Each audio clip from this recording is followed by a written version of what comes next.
Oh, Samuel, viens. Non, donne-moi la... Les pâtes à tartiner aux noisettes se sont invitées sur la table de nos goûters et petits déjeuners, à côté des traditionnels miel et confitures. Sans qu'on ait mentionné de marque, un mot surgit de la bouche des enfants. Pour eux, pâte à tartiner aux noisettes se dit Ah ouais, du Nutella. Mais du Nutella, du Nutella. alors même qu'on leur a servi une pâte d'une autre marque. Une service de Nutella.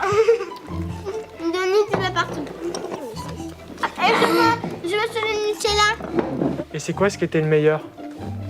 Le Nutella. Ah ouais. Nutella. Nutella. Nutella est devenu un nom commun, c'est-à-dire qu'on ne va pas acheter de la pâte à tartiner, on va acheter du Nutella, quelle que soit la marque finalement qu'on achète. C'est une marque plaisir, donc on va chercher le goût, le plaisir, les souvenirs d'enfance. C'est une marque aussi qui va fidéliser ses clients très tôt, très jeunes, et qui vont rester fidèles pendant très longtemps à cette marque.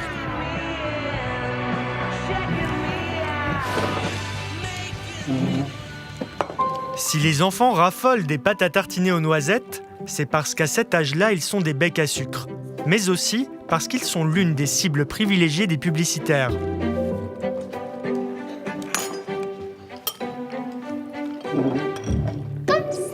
Le marché des pâtes à tartiner est très particulier.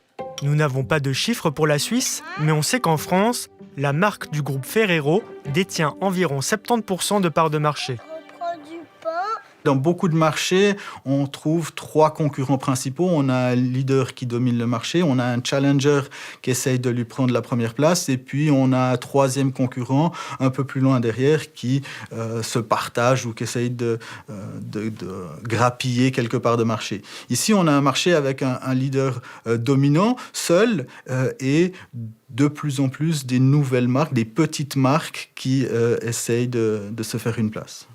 Et pour croquer des parts du gâteau, les marques mettent en avant le fait qu'elles ne contiennent pas d'huile de palme, une façon de se positionner comme anti-Nutella. Les pâtes à tartiner naturellement gourmandes. Un autre chemin vers un développement plus durable. Ovo Crunchy Cream sans huile de palme. Pâte à tartiner bonne maman. Sans huile de palme. Une stratégie manifestement payante, puisqu'en France, le leader est descendu de 85 à 70% de parts de marché en 7 ans. Nous avons contacté plusieurs industriels, aucun n'a accepté de laisser entrer nos caméras dans leur usine. C'est donc leurs propres images que vous voyez. Toutefois, un producteur artisanal nous a ouvert ses portes. À Genève, la maison Pougnier existe depuis 4 générations. Elle compte aujourd'hui 8 boutiques et a lancé sa propre pâte à tartiner aux noisettes en 2017.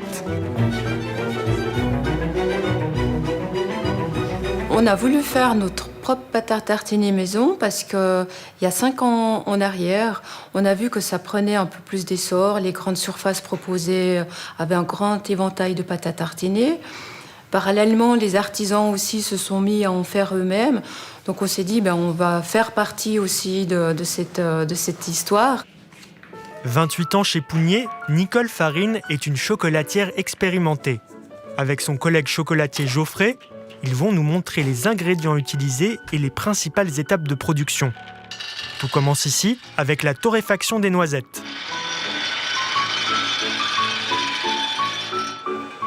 La torréfaction, c'est une étape importante aussi parce que c'est là que la noisette sera mise tout en valeur. C'est là que tout son parfum va sortir. Ça va lui apporter, comme quand on toaste un morceau de pain, ça amène cette bonne aromatique. Et en même temps, ça va enlever la petite peau qu'elle a autour d'elle. Et c'est ce qui peut aussi amener de l'amertume aux fruits à coque.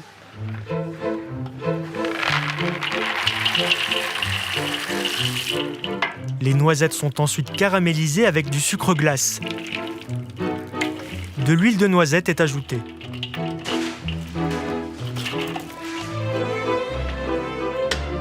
On mixe jusqu'à ce que la noisette soit pratiquement plus sensible au palais, mais par contre, on garde quand même un tout petit croquant. Puis il rajoute du chocolat avant de terminer par la mise en bocaux.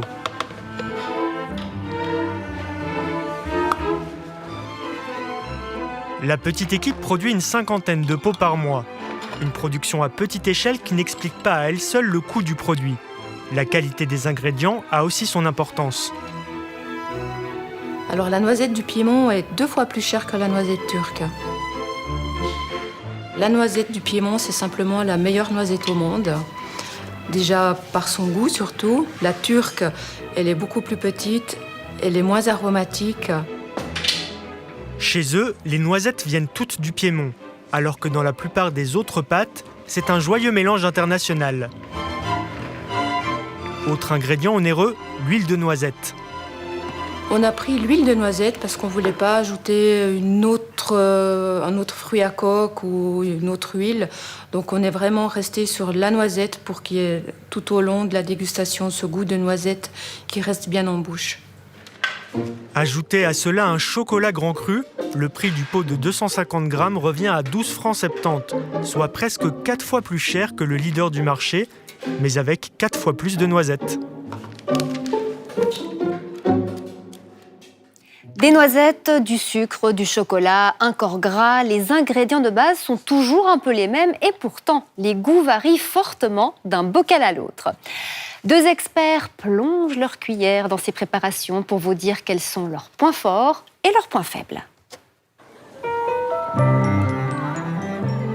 C'est à l'école hôtelière de Lausanne que nous avons apporté une sélection de 10 pots de pâte à tartiner aux noisettes, 9 industriels et 1 artisanal.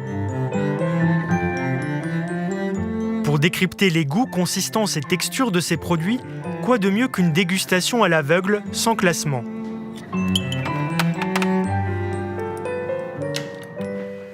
Nous avons fait appel au palais expérimenté de 2 chefs pâtissiers.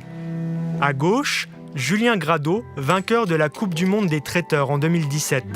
À droite, Julien Boutonnet, meilleur ouvrier de France en 2015.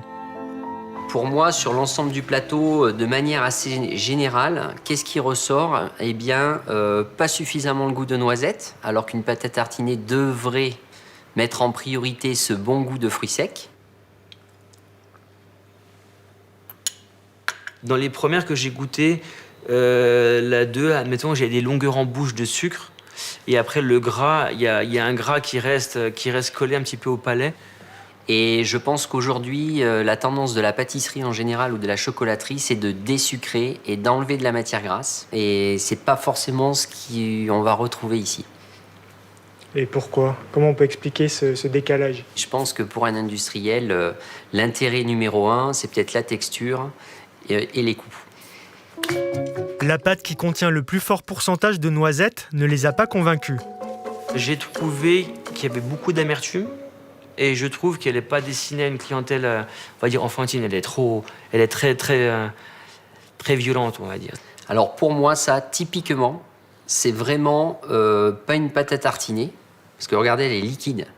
Pour moi, c'est plus une sauce chocolat qu'une pâte à tartiner. Une pâte à tartiner, normalement, ça doit être crémeux, une texture lisse, mais un petit peu ferme à la fois. Et le dimanche matin, on aime bien mettre ça sur notre petite brioche. Avoir une longueur en bouche, et avec celle-ci, on ne peut pas l'avoir. Mais nos dégustateurs ont aussi trouvé leur bonheur. Alors, incontestablement, ma pâte à tartiner coup de cœur sur ce plateau, eh bien, c'est la dernière dégustation, celle-ci, la numéro 10. De par sa texture, de par son goût de noisette qui est assez franc, on retrouve bien le goût de noisette torréfié à l'intérieur, qui me plaît beaucoup. Donc pour moi, c'est vraiment celle-ci qui sort du lot et qui me semblerait être la plus artisanale. Je suis persuadé que l'artisan a fait cette pâte parce que voilà, il n'y a pas ce côté lisse, tartinable, facilement onctueux. Il fait de maximum, mais comme il augmente le pourcentage de noisettes par rapport aux autres de chocolat et il baisse le sucre, forcément, on ressent beaucoup plus la noisette sur la fin. La pâte à tartiner artisanale a eu les faveurs de nos 2 experts. Et qu'en est-il du côté des pâtes industrielles ? Celle qui se distingue le plus de par sa texture, c'est celle-ci qui m'a beaucoup plu, la 8. Donc la ovomaltine. Mais pour le goût, il y en a une autre qui m'a quand même interpellé parce que j'ai l'impression que c'est celle que je goûtais quand j'étais enfant. Elle me rappelle un certain industriel. Alors peut-être que je me trompe, mais la numéro 3 me fait penser peut-être à du Nutella. Elle a marqué les esprits parce que je pense que pour moi, c'est la seule pâte qui est arrivée sur le marché et qu'on a tous goûté en étant enfant. Et du coup, voilà, on a une empreinte, on a un marquant et je pense qu'on peut la reconnaître parmi tant d'autres. Cette marque a réussi à créer une Madeleine de Proust gustative. Comme si tout se jouait dès les premières bouchées de notre enfance. Ça fait 15 grammes et c'est la quantité journalière recommandée pour la plus célèbre des pâtes à tartiner. Alors, c'est pas grand-chose sur une tranche de pain. On est loin de ce que l'on met réellement sur ces tartines. Pourquoi cette hypocrisie ? Eh bien, parce que les pâtes à tartiner, c'est bon pour le palais, mais pas pour la santé. On prend une loupe, une diététicienne et on se plonge dans la composition de ces produits. Carouge, dans le canton de Genève.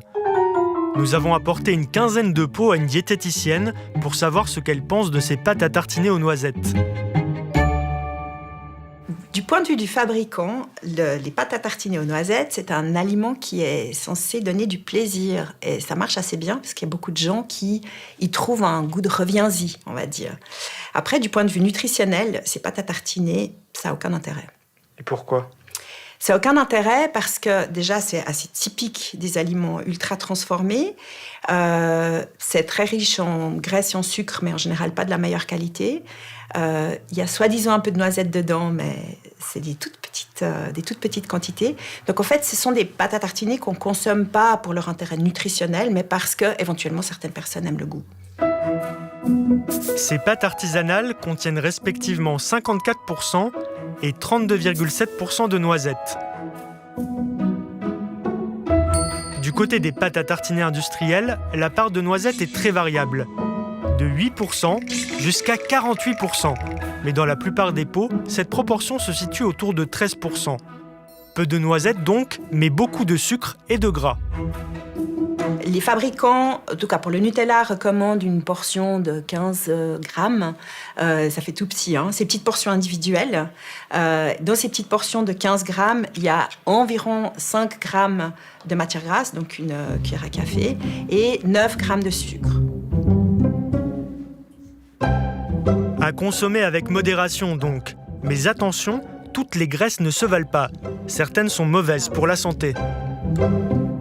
Les graisses hydrogénées en particulier, elles ont été transformées de manière industrielle pour mieux supporter la température et pour être plus faciles en fait à utiliser dans l'industrie. Et puis elles ont ce qu'on appelle des acides gras trans, et ces acides gras trans ont été vraiment démontrés comme étant un facteur de risque important pour les maladies cardiovasculaires. Et la graisse de palme et de coco, c'est la même chose. Donc l'huile de palme... Poubelle. L'huile de palme, poubelle. L'huile de coco. L'huile de coco, poubelle. Et tournesol et colza, ça c'est comment alors ? Alors ça, c'est des matières grasses qui sont intéressantes pour la santé, mais encore une fois, on n'a pas besoin de manger de la pâte à tartiner pour consommer ces huiles. Mais alors, quel est l'intérêt de rajouter de l'huile dans ces pâtes à tartiner aux noisettes ? Le but de ces huiles qui sont rajoutées dans les pâtes à tartiner, c'est principalement de donner une bonne texture, d'avoir une pâte à tartiner qui s'étale bien. Elles permettent aussi de propager les goûts. Le gras, on dit c'est la vie, ça propage les goûts, donc ça donne un bon goût de noisette, un bon goût de cacao. Et puis après, suivant la nature des graisses qu'on rajoute, ça peut aussi avoir un impact sur la conservation. Jusqu'à ces dernières années, c'est principalement avec de l'huile de palme que les industriels remplissaient nos pots de pâte à tartiner aux noisettes. Elle plaît beaucoup aux industriels parce que déjà, elle n'est pas chère. Ensuite, elle a une texture en fait qui est extrêmement onctueuse, qui est très agréable en bouche, et puis qui permet justement de donner la texture finale au produit qui est juste parfaite pour étaler. C'est une huile qui est aussi très stable dans le temps, qui supporte les hautes températures, donc c'est vraiment une huile assez idéale d'un point de vue industriel. Est-ce que c'est un challenge de se passer d'huile de palme pour un industriel ? C'est un challenge, mais je pense que c'est important de challenger les entreprises pour aller de l'avant, pour évoluer. Et puis, on voit qu'on peut trouver des solutions. Au jour d'aujourd'hui, il y a justement plein de fabricants de pâtes à tartiner qui proposent des pâtes à tartiner sans huile de palme, qui proposent des huiles qui remplacent avec de l'huile de tournesol et du beurre de cacao. Donc, l'idée, c'est de passer d'une pâte à tartiner liquide, comme ceci, à une pâte à tartiner qui a une texture solide, comme cela. Ce que les industriels font maintenant, c'est qu'ils viennent mélanger du beurre de cacao avec une huile, de l'huile de tournesol en général, on voit aussi colza ou d'autres types d'huiles, mais des huiles qui sont assez neutres en goût. Et quand on mélange les deux choses ensemble, on obtient un corps gras qui a à peu près la même texture que l'huile de palme qui ressemble à ça. Et quand on mélange ça, on voit que ça s'épaissit.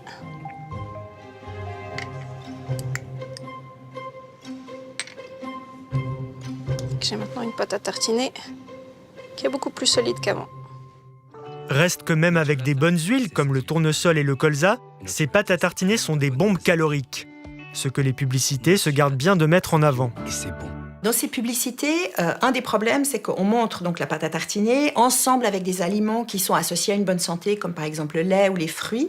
Et les gens ont parfois l'impression qu'il suffit d'ajouter quelque chose de sain à la pâte à tartiner pour annuler l'effet mauvais pour la santé, négatif de ce produit. Mais ça marche absolument pas comme ça. Hein. Donc c'est un petit peu comme de dire ah oui, j'ai mangé des frites, mais j'ai pris une salade avec.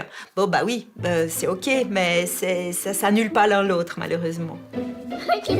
Quel serait alors le petit déjeuner idéal ? Ça dépend.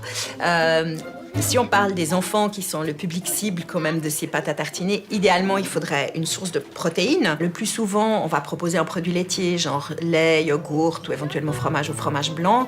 Pour les personnes qui n'aiment pas ou qui ne supportent pas ces produits, une poignée de noix oléagineux, genre amandes, noisettes, etc., ça peut être intéressant. En tout cas, plus intéressant que les pâtes aux noisettes, parce qu'il n'y a pas beaucoup de noisettes là-dedans. Et puis une source de glucides, donc si possible, soit sous forme de pain, soit sous forme de céréales simples, donc pas des céréales ultra transformées qui ressemblent à des bonbons ou des biscuits. Éventuellement aussi un fruit ou plusieurs fruits qui peuvent aussi très bien faire l'affaire.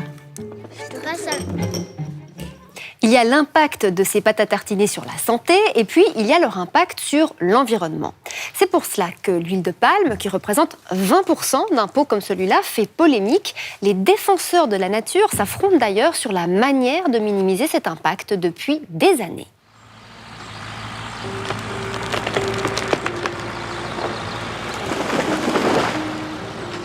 Déforestation massive et destruction de tourbières, déplacement de populations ou encore animaux menacés de disparition à l'image de l'orang-outan. On le sait, les conséquences de la culture de l'huile de palme sont nombreuses et dramatiques. Pas étonnant quand on sait que sa production, qui nécessite des millions d'hectares, est exponentielle. On est passé de moins de 2 millions de tonnes au début des années 60 à 75 millions de tonnes en 2020, un chiffre qui pourrait quadrupler d'ici 2050. Les Suisses sont familiers avec cette problématique. Il y a 2 ans, le peuple a voté en faveur d'un accord de libre-échange avec l'Indonésie, premier producteur d'huile de palme au monde. Toutefois, une question subsiste. Faut-il boycotter l'huile de palme ou essayer de la rendre plus durable ? Au WWF, on mise sur l'accompagnement des entreprises vers des pratiques plus vertueuses. L'huile de palme, il ne faut pas la boycotter. L'huile de palme, c'est important de regarder ces enjeux de manière très holistique. Au sein du WWF, on a beaucoup de programmes de conservation sur le terrain, en Indonésie, en Malaisie, et on accompagne les producteurs vers des pratiques plus vertueuses. On a des beaux exemples que c'est possible aujourd'hui de produire une huile de palme plus responsable. La substituer, ça peut amener de nouveaux problèmes qui sont ceux de l'étalement des terres agricoles au détriment d'autres écosystèmes et de forêts. L'huile de palme, c'est l'huile la plus productive sur le marché. Elle est 4 à 10 fois plus productive que les autres huiles. Donc, la remplacer ne serait pas forcément une solution. Une position que ne partage pas une autre ONG, le Bruno Manzer-Fonds. Nous, ce qu'on pense, c'est que c'est un rêve, l'huile de palme durable. L'huile de palme, par essence, c'est une monoculture et ces monocultures se font justement sur le coût de la forêt tropicale et des populations autochtones. Pour répondre à ces critiques, en 2004, des entreprises et des ONG comme le WWF ont mis en place un label pour une huile de palme durable. Aujourd'hui, 1/5 de l'huile de palme produite au monde est labellisée RSPO. Il est vrai que dans le cahier des charges RSPO, il y a un tas de choses intéressantes. Malheureusement, le problème, c'est qu'il faut pouvoir être en mesure de contrôler sur le terrain l'application de ces réglementations. Et bien souvent, quand on va sur le terrain, on se rend compte que ces règlements qui sont sur le papier tout à fait intéressants ne sont malheureusement pas respectés. Nous pensons au sein du Bruno Manzerfond que la meilleure manière de limiter les dégâts en lien avec l'huile de palme, ce n'est pas l'huile de palme durable, c'est une réduction de la consommation et de la production d'huile de palme. Donc certes, l'huile de palme a favorisé la déforestation. Par contre, aujourd'hui, l'enjeu, c'est qu'elle ne s'étende plus, qu'elle reste sur ses surfaces et que les terres dégradées, parce qu'il faut voir que l'huile de palme, à partir du moment où elle est sur des mauvaises pratiques, produites de manière trop intensive, elle va être ensuite replantée, enfin les plantations vont se déplacer pour rester productives. Et donc c'est ce mécanisme-là qu'on peut empêcher en garantissant de restaurer les terres qui ont été dégradées et de transformer sa production pour qu'elle soit la plus productive possible. C'est un label qui amène quand même certaines garanties, qui amène surtout la garantie que la déforestation n'a pas eu lieu récemment sur ces plantations, que ces zones-là à haute valeur de stockage carbone dont on parlait ou à haute valeur de biodiversité sont identifiées, sont peut-être restaurées, et que aussi quand même sur les droits des travailleurs, beaucoup de choses ont été mises en place, notamment sur la question du travail décent et des salaires qui sont plus justes. Le groupe Ferrero, qui produit Nutella, n'a pas renoncé à l'huile de palme. Mais il a pris des mesures pour faire face au bashing et au mécontentement des consommateurs. Des efforts que le WWF a salués en classant le groupe en tête des meilleures entreprises du secteur. Ferrero, comme d'autres grands acteurs, ont réussi notamment d'avoir 100% de leurs achats qui sont certifiés RSPO, mais pas simplement certifiés, mais qui ont aussi une traçabilité totale jusqu'à leurs fournisseurs, jusqu'au terrain. Il faut savoir que le WWF ne fait pas d'audit, ne va pas vérifier systématiquement toute l'information qui est produite par les entreprises. On a un devoir de vigilance, mais on ne peut pas non plus se porter garant de ce qui a été déclaré par l'entreprise. Le classement annuel, ou en tout cas la biannuelle du WWF, se base beaucoup sur du déclaratif, mais à travers des critères qui sont des critères définis avec le WWF et d'autres ONG pour être les plus justes possibles. Mais je suis sûr que Ferrero fait des efforts. J'en pense que c'est bien, mais je suis allé sur le site de Ferrero et ils sont à 99,8% de succès et d'accomplissement de leurs devoirs. Et donc je me dis, mais 99,8%, est-ce que c'est crédible? Est-ce que franchement, quand on produit autant que Ferrero, on peut vraiment arriver en si peu de temps à ces résultats? Moi, je dois avouer, je suis très sceptique. Je pense que c'est la preuve que ces critères et les requêtes en lien avec le label RSPO ne sont pas assez strictes. Et si la solution nous venait de l'Union européenne? En décembre dernier, elle a décidé d'interdire, d'ici l'été 2024, l'importation des produits issus de la déforestation. Reste à savoir si la Suisse va adopter cette législation. Ce qui est moins connu que l'huile de palme, ce sont les risques liés à la culture de la noisette, elle aussi essentielle à la fabrication des pâtes à tartiner. On ne parle plus là d'écologie, mais bien de conditions de travail, et notamment de travail des enfants. La Turquie est le premier producteur mondial de noisettes. Loin du drame du tremblement de terre qui a frappé le pays, nos confrères de SRF sont partis il y a quelques mois sur les rives de la mer Noire à la rencontre des petites mains qui ramassent ces fruits secs. Lisons Méric. Là, tu vois ? Je découvre les tentes que les saisonniers ont installées sur le bord de la route. C'est là qu'ils vivent pendant la récolte des noisettes. Notre reportage sur les conditions de travail des cueilleurs et cueilleuses de noisettes nous emmène sur la côte turque de la mer Noire. Je suis accompagnée de ma collègue Nevin Sungur.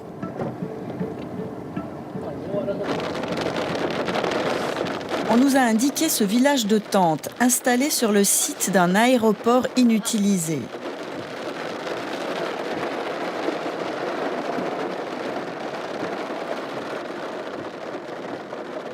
À notre arrivée, de nombreuses personnes s'approchent pour nous parler. Une installation de fortune pendant la durée de la récolte. Presque tous les travailleurs et leurs familles sont cueilleurs et cueilleuses. Ils se lèvent à 5 heures du matin et travaillent jusqu'à 18 heures. Les enfants aussi.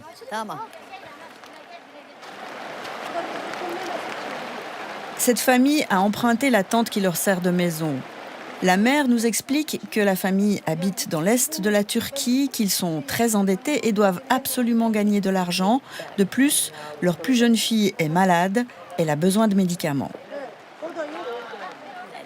La pluie les empêche de travailler aujourd'hui et ils ne savent pas quoi faire. Ils restent simplement là, à attendre.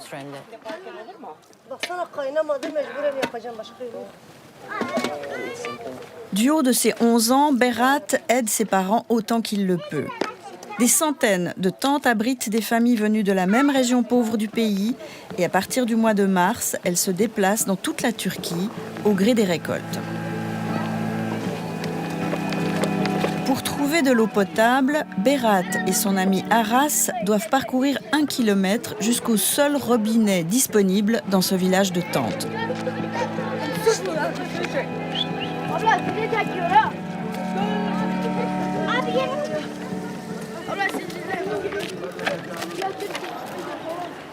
Le lendemain matin, la pluie a cessé. Nous nous levons tôt pour accompagner la famille dans les plantations de noisettes. Justement, ils sont en train de partir. Nous les suivons. Ce sont des intermédiaires qui emmènent les cueilleurs dans les plantations où on les engagera pour la journée. Un service qui leur coûte 10 livres turcs, presque autant qu'1 kilo de pain. Après 1 heure de route, nous arrivons à la plantation. Même si Aras n'a que 11 ans, il accompagne son père et 9 autres familles pour la récolte.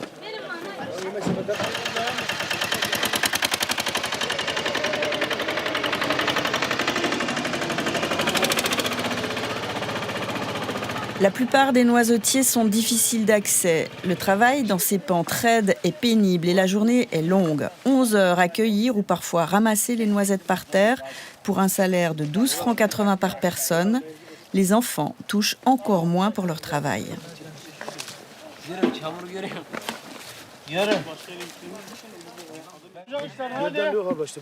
J'ai mal au dos et aux pieds. Aux pieds surtout, à force de travailler debout à ramasser les noisettes. Et votre salaire vous suffit pour vivre? Non, il ne me restera rien quand je rentrerai chez moi. Le salaire leur est versé chaque jour, de la main à la main. Il n'y a pas de contrat ni d'assurance. C'est à peine de quoi vivre pour une famille. Au fil de la saison, ils récoltent d'abord les fraises, puis les abricots, les noisettes et enfin les betteraves à sucre. Ils rentreront chez eux dans l'est du pays au mois de novembre. Aras travaille comme les adultes, même s'il préférerait aller à l'école. La loi turque interdit le travail des enfants, mais on estime qu'environ 200 000 d'entre eux sont ainsi travailleurs saisonniers dans l'agriculture. Si je refusais d'engager des enfants, les familles ne viendraient pas. Elles sont là avec leurs enfants, alors nous sommes bien obligés de les faire travailler. Le propriétaire nous assure qu'il fait son possible pour aider les familles de récolteurs, mais il se plaint aussi de ne pas gagner assez d'argent avec ses noisettes. Ce sont les grandes entreprises internationales qui gagnent beaucoup d'argent, pas nous. Nous devons récolter, payer les ouvriers, entretenir les installations, désherber, couper des branches. C'est beaucoup de travail et ça coûte cher. Selon lui, le prix de vente des noisettes est beaucoup trop bas, à peine de quoi maintenir son niveau de vie. Au moins 1 million de saisonniers travaillent dans les exploitations agricoles turques pendant la récolte, pour la plupart dans ces conditions très précaires. On récolte environ 700 000 tonnes de noisettes en Turquie, principalement dans cette région qui borde la mer Noire. Des intermédiaires achètent les noisettes aux producteurs, les transforment et les revendent aux entreprises internationales. Ferrero, à lui seul, achète plus de la moitié de la production turque, tandis que la Suisse en importe environ 8 000 tonnes.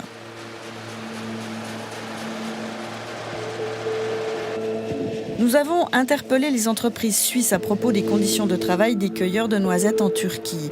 Toutes nous ont renvoyés vers le label Rainforest Alliance, qu'on trouve par exemple dans les produits Migros et Coop. Mais sur place, impossible d'organiser un tournage ou d'obtenir une interview avec les représentants de ce label. Les autorités locales refusent également de nous parler des conditions de travail dans la culture de la noisette.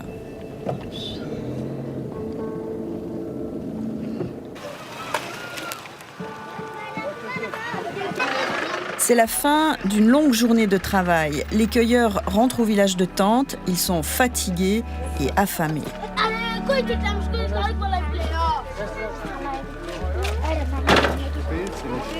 Pour Sheriban, la mère de famille, la journée est loin d'être terminée. Elle doit encore préparer le repas. J'aimerais que mes enfants grandissent dans une maison propre. Mais c'est impossible puisque nous n'avons pas de revenus fixes. La nuit est à peine tombée que le silence se fait dans le village de Tente. Épuisés, les habitants cherchent du repos. Ils savent que le lendemain sera encore une rude journée. La Suisse importe donc 8000 tonnes de noisettes turques chaque année, dont une bonne partie est absorbée par l'industrie du chocolat. Bonsoir Beat van Lanten. Bonsoir Madame Bourget. Merci beaucoup d'être avec nous. Vous présidez la fêtière des fabricants suisses de chocolat. Est-ce que vous pouvez nous garantir qu'aujourd'hui, il n'y a aucune noisette cueillie par des enfants dans le chocolat suisse ? J'aimerais tout d'abord dire haut et fort que Choco Suisse et toute l'industrie chocolatière suisse ne tolèrent pas la violation des droits de l'homme et le travail des enfants. Alors là, les entreprises sont en train ou regardent que ces matières premières soient correctes. Ils travaillent avec des négociants et ils les font certifier, accréditer et certifier. Ils travaillent avec des labels comme Rainforest Alliance ou autres encore. Et c'est dans ce contexte-là où on peut avoir une certaine assurance que ces noisettes soient vraiment bien cueillies et qu'il n'y ait pas de travail des enfants. On vous Mais sent très c'est prudent. pas en 100%. C'est ça, c'est pas à 100%. On vous sent très prudent. Effectivement, aujourd'hui, la traçabilité n'est pas suffisante pour le garantir à 100%.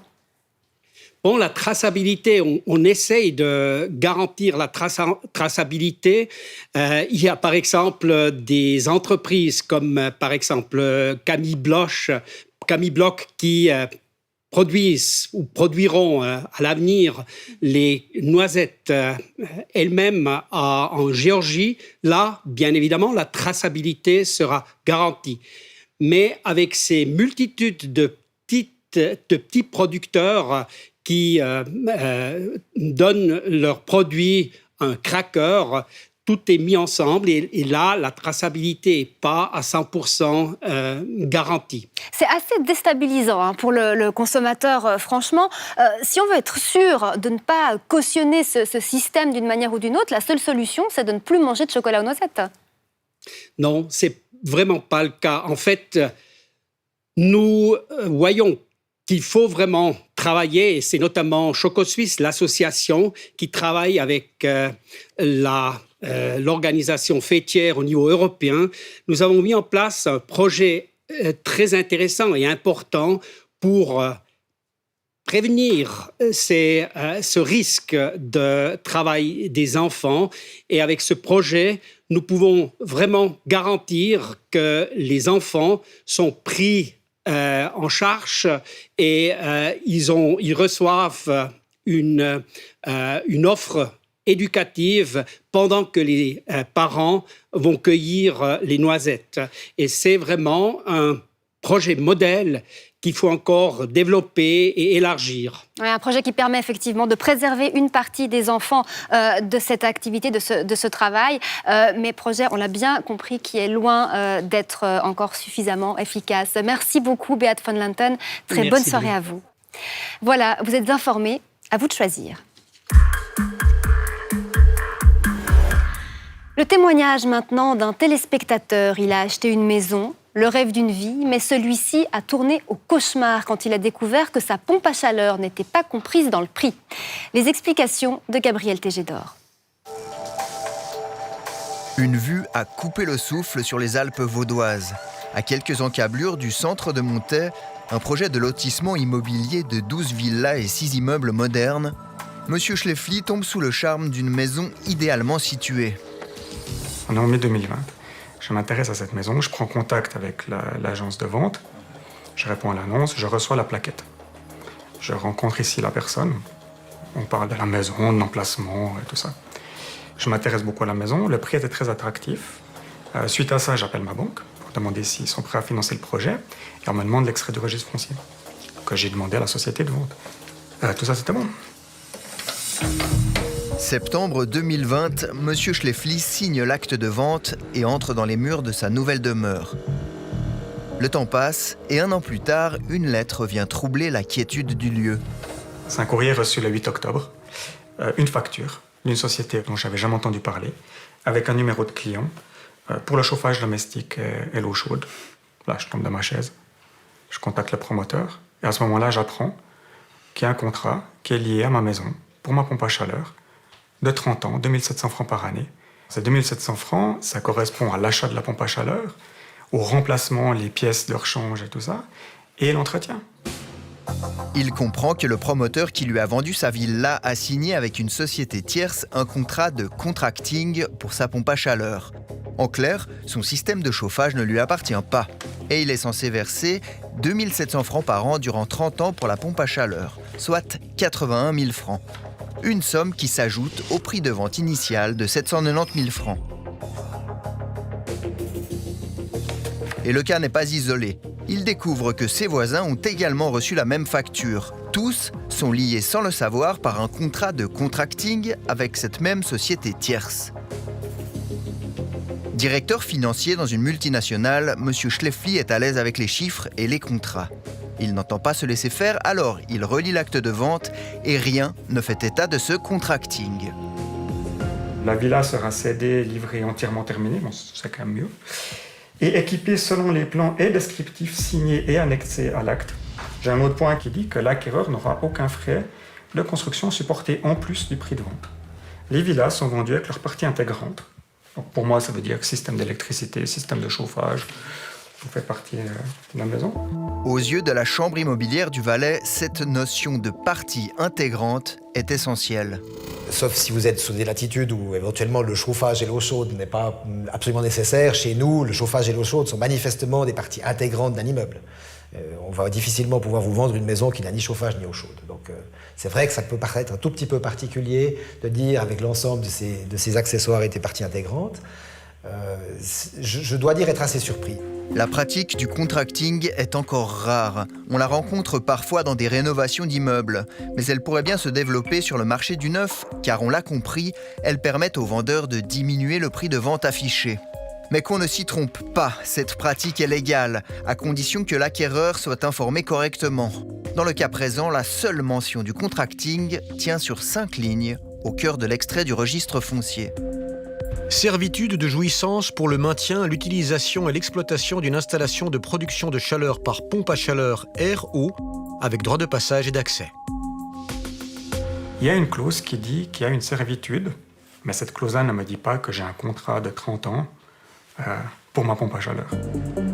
Une servitude qui permet uniquement à la société tierce d'accéder à la pompe à chaleur pour l'entretenir ou éventuellement la réparer. Rien de plus.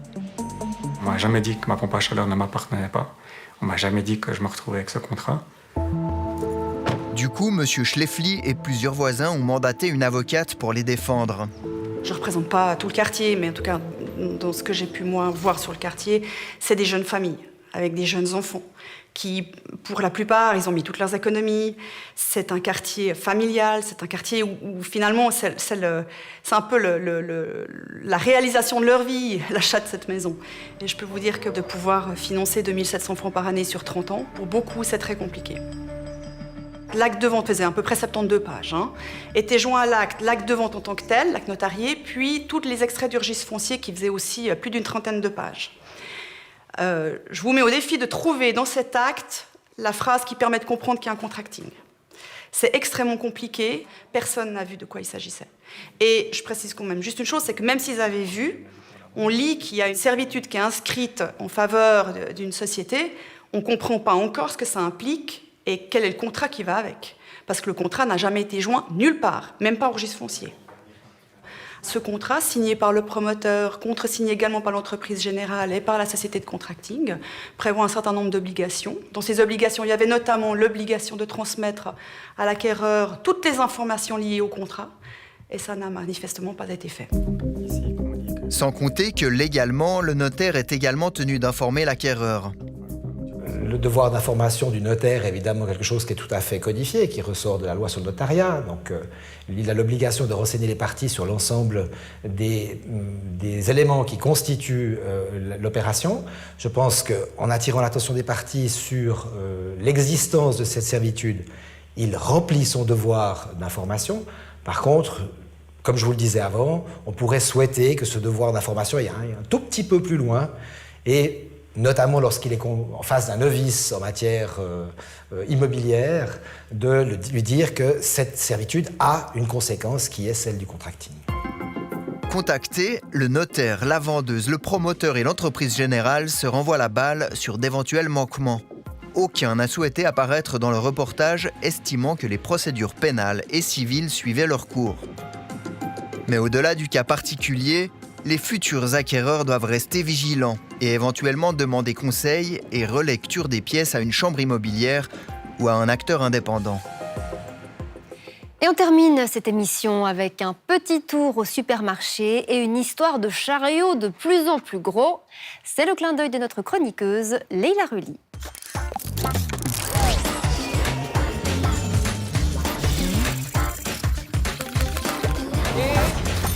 Bonjour, c'est Alma.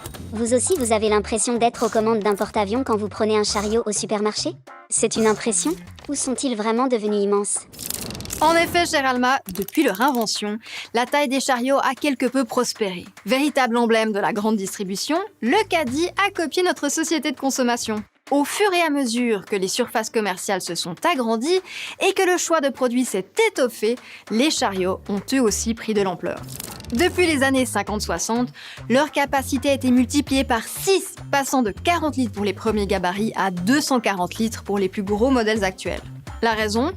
Plus ils sont généreux, plus on mettra de temps à les remplir et plus ça se ressentira favorablement sur les ventes. En effet, un petit chariot ou un panier très vite rempli donne l'impression qu'on a déjà trop dépensé et qu'il est temps de passer à la caisse, alors qu'un grand chariot à moitié vide provoque l'effet contraire. Mais si pour des raisons de confort et de maniabilité, il est difficile d'imaginer une nouvelle augmentation de leur volume, un simple changement de design pourrait rendre les chariots encore plus rentables. D'après une récente étude menée en supermarché par la Base Business School de Londres, un remplacement de la barre horizontale des chariots par des poignées latérales aurait pour effet de nous faire dépenser jusqu'à 25% d'argent en plus. D'après les auteurs de l'étude, la barre horizontale classique sollicite le triceps, un muscle utilisé pour repousser les objets, une action associée au rejet par notre cerveau. En revanche, les poignées sur les côtés sollicitent le biceps, qu'on active pour amener quelque chose à soi, un acte jugé positif et qu'on aura tendance à répéter dans les rayons et qui nous incitera à remplir encore plus facilement notre chariot. Voilà, chère Alma, vous pouvez être rassurée niveau taille, ça devrait se stabiliser. Par contre, avec des innovations comme ces nouvelles poignées, on n'est pas aidé à arrêter de surconsommer.